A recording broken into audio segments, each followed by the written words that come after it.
What's going on, Cougar fans? Peter Borkowski here on the Cougar Sports Network, bringing you this edition of Coaches Weekly. And once again, I'm joined by head coach of CUC Women's Volleyball, Coach Palmer. Welcome back to the show. Excited to talk to you Thank today. you as well. Well, you guys had a busy couple of days since last time we talked. 3 matches in 3 days, Thursday, Friday, and Saturday. You lost the games Thursday and Friday to Edgewood and North Central, respectively, 2 very talented teams. And then you pulled off the reverse sweep against MSOE on Saturday. We'll talk about that in a second. But I want to know, how did you guys handle this 3-day stretch? Because that's a lot of volleyball in a very short time. You guys played 4 sets, 3 sets, and then 5 sets. So, how did you make sure your players kind of stayed in it, not only physically, but mentally through that stretch? Yeah. That is a grind. We did have a little bit of experience early in the year. We played 5 matches in 3 days, Right. and so we've kind of had a little bit of that before. And so just kind of getting back of that, 3 in 3 days. At least it's 1 a day. It was a little bit nicer, but just focusing on one thing at a time. We worked in practice on things we needed to get better at. But when it came game time, it's hey, this is Edgewood, this is North Central, and this is MSOE time. So it was really just kind of compartmentalizing each one and taking them each as its important day, and then we'll worry about the next one the next day. Right. And then for that MSOE game, it was senior day, which is always a very special day. And you had a big group of seniors who are playing in their last game, and a junior in Carissa Lynn. She's also done after this season. And, you already kind of said your piece on them during the game, and you said a little bit about them last week. But, just kind of one more chance just to talk about how special this group was. You had Isabel Vernango, who is one of the all-time assist leaders at this school. Grace Haywood, she wasn't honored, but it's her last year here as well. She's one of the kill leaders at the school. So you just talk about just how special this group was between those two, and then of course the other girls who are moving on.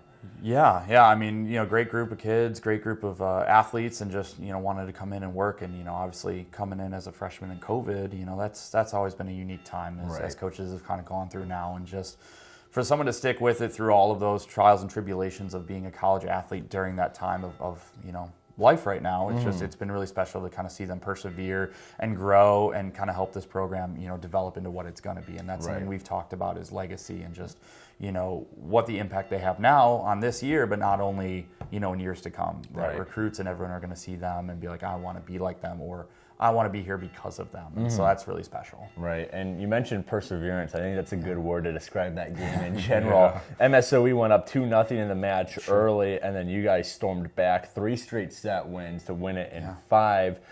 What was really the turning point in that game for you guys? What was kind of the main switch, the main difference that you guys put off between that second loss and then the first win of the 3 sets? What really helped you guys, the Cougars, come back and win that one for the seniors? Yeah, we were going to have to win that match. MSOE was not going to hand it to us. It was just getting in the huddle, after down 0-2, it was just like, hey, we're good enough. We just need to play to our potential and realize that, things that have happened in years past, that's not this year.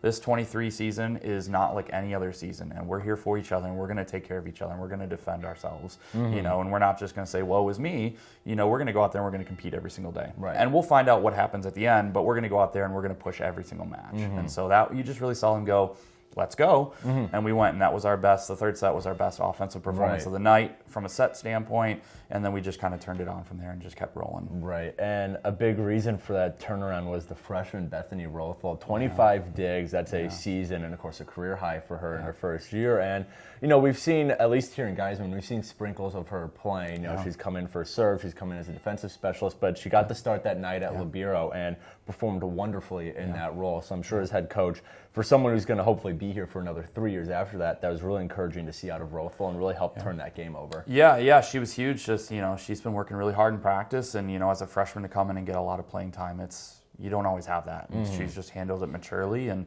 when it's her number called, she's just ready to go, and, she's been doing really good things in practice, and just want to see that continue on court now in a game, and I thought she was kind of a rock for us back there. Right.